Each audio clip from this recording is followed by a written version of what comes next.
Entre as tribos indígenas que viviam no Brasil na época do início da colonização portuguesa, no século XVI, os tupinambás ficaram conhecidos amplamente por uma característica peculiar em a antropofagia, isto é, o ato de comer carne humana, também denominado canibalismo.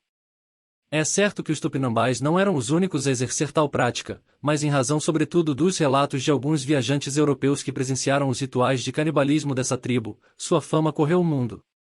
O principal relato escrito sobre o canibalismo dos tupinambás é de autoria do aventureiro alemão Hans Staden e está registrado na obra Duas Viagens para o Brasil, publicada em 1557. Esse relato circulou amplamente entre os círculos letrados da Europa por várias décadas, o que contribuiu para a composição de um imaginário exótico do chamado Novo Mundo. Outro europeu que se dedicou a refletir sobre o canibalismo dos índios brasileiros foi o filósofo francês Michel de Montaigne, inventor do gênero de escrita chamado ensaio. Montaigne escreveu um ensaio intitulado Dos Canibais para pensar a própria forma de organização da civilização europeia de sua época século XVI em contraste com a tribo primitiva dos tupinambás.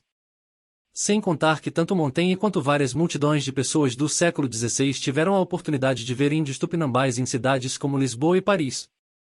Eles haviam sido capturados no Brasil e para lá conduzidos a fim de acrescentar uma mostra exótica à corte dos monarcas europeus. A prática do canibalismo entre as tribos indígenas brasileiras é interpretada por antropólogos e historiadores sobre vários ângulos.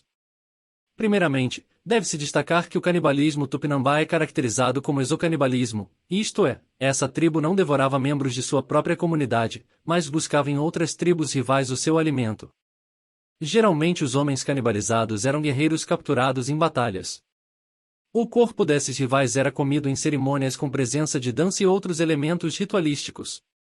O canibalismo, na maioria dos casos, possuía algum fundamento mítico que o legitimava, como a necessidade de espantar a violência do grupo, da comunidade, através do sacrifício de membros de fora dela.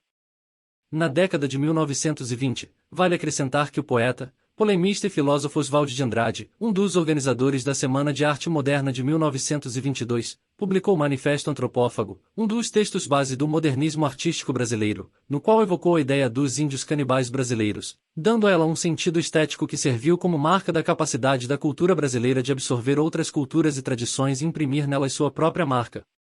Clique aqui para se inscrever e ficar por dentro das atualizações.